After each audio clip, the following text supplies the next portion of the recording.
Hi, thank you for joining CSO Connected today. I'm Tamara McMillan, and I'm here to speak with Louis Fernandes about a topic I think we all know and care very much about, and that's sales and marketing alignment. Sometimes this is thought of as a relationship between frenemies. Maybe it's the Capulets and the Montagues, but whatever it is, we know that it's not always easy to achieve, but incredibly important for the success of the business. So we're going to dive into that topic a bit, but first, let's hear a little bit more about Louis. Now, Louis, you are the founder of Magnitude 10. Can you tell us a little bit about what that business does? So we are a marketing and sales consultancy that consults into predominantly tech organizations based in the UK, helping them get sales and marketing alignment working so that they can then drive their pipelines and their revenues. So when we think about sales and marketing alignment, it can mean a lot of different things. Yeah. So when you're taking on these projects, how are you defining that for your clients? What does it really mean to have sales and marketing aligned? So again, I think it's important to define what we mean by that sales and marketing alignment piece. And for me, it tends to be where we're looking particularly at the funnel, looking at pipeline, looking at driving revenue, looking at driving growth. And that's something that both of these departments in organizations will have responsibility for.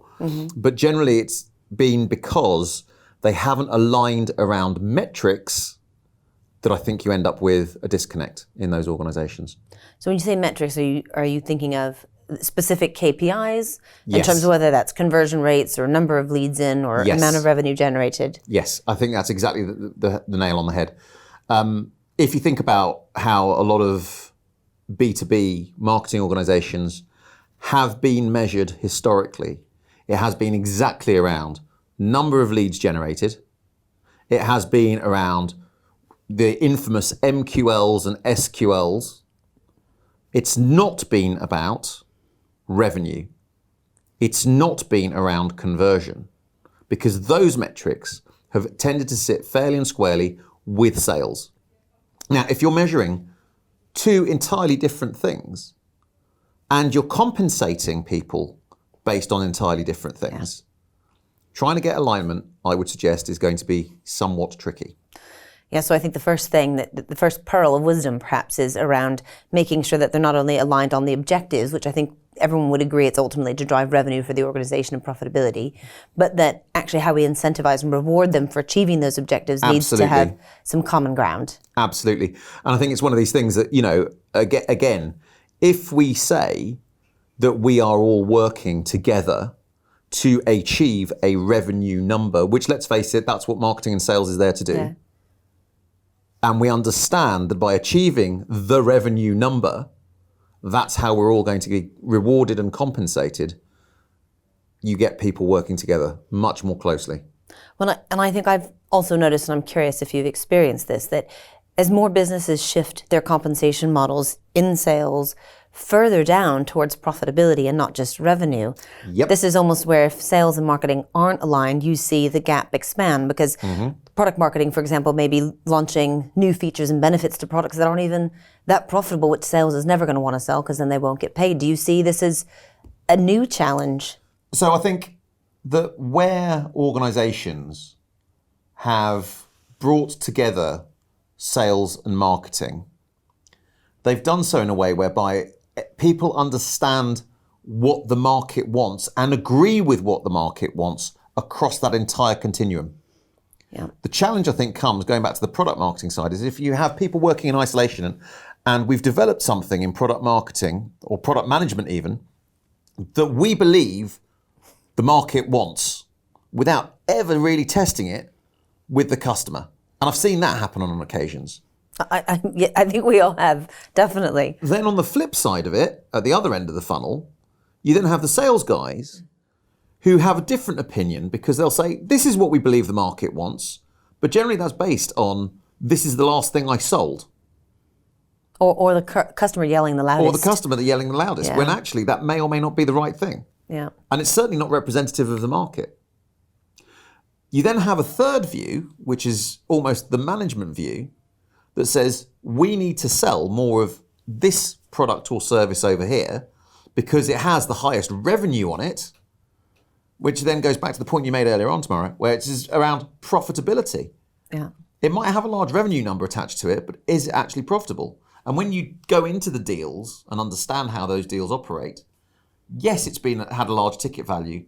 It's probably been incredibly complex as a sales cycle.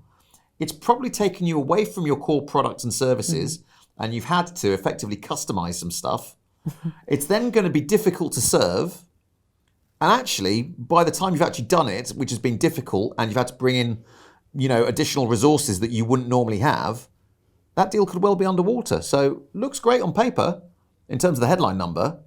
Dig down a couple of levels, and not necessarily a great deal. So right at the beginning of that, agreeing what products and services we will sell based on what the demands are from the market as a whole, which is research that would be conducted by marketing and ratified by sales through actual conversations, then you have the start and the foundation of that sales and marketing alignment. Yeah.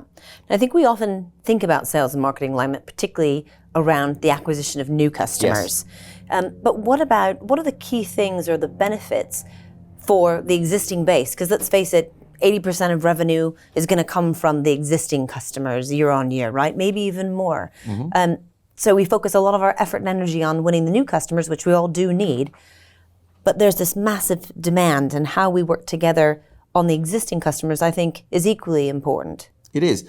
And I think one of the key metrics, again, that an organisation would need to look at is churn.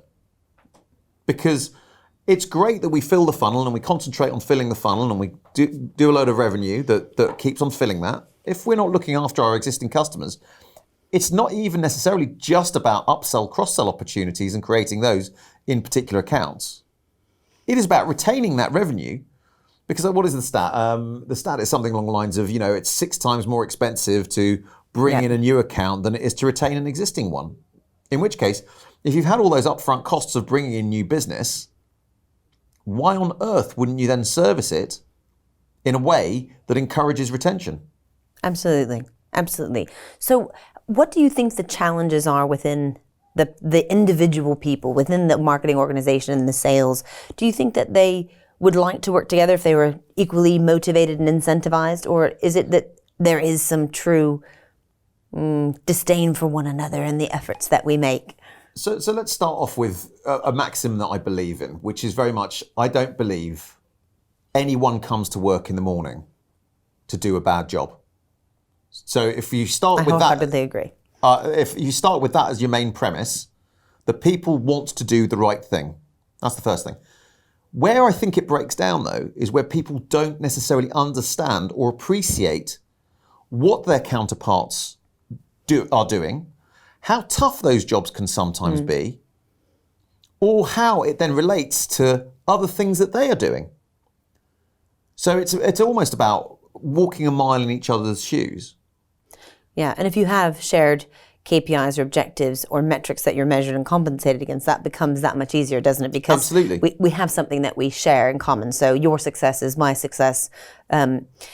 Outside of things like the KPIs and the compensation models, what part does the culture of the business play in sales and marketing achieving alignment? Massive. And I think it's one of these things that, what was it? Michael Porter, I think it was, who said, culture eats strategy for breakfast. So it's really important, I think, to make sure that you do have that cultural alignment and that appreciation between different departments. And that, even from a leadership perspective, we're seeing more of the installation of chief revenue officers that have responsibility for both marketing and sales. Yeah. And I think that, again, starts to bring together that whole alignment piece, because it requires a slightly different skill set. Who do you think is ultimately responsible for sort of facilitating sales and marketing alignment? Absolutely. It's the CEO who's fundamentally responsible for bringing sales and marketing together. The role of the chief executive is basically to deliver on the top line, make sure there's not too many costs through the P&L, and then deliver on the bottom line so that you effectively are driving share price performance and earnings per share in most commercial organisations. It might be slightly different in the third sector, but that if we work at that as the main premise of what people are trying to do, that's your starting point. In order to do that and drive that top line, you have to make customers aware of who you are, get their interest, turn that interest into a desire to actually work with you, and then promote action, which is getting the deal done. And through that AIDA model, different people are responsible for it. Because if people aren't aware of what you do and you haven't got your case studies in place and nobody started, really trying to go to the market and make people aware of what it is that you're doing and how it can positively affect and impact their businesses, why are they going to talk to you?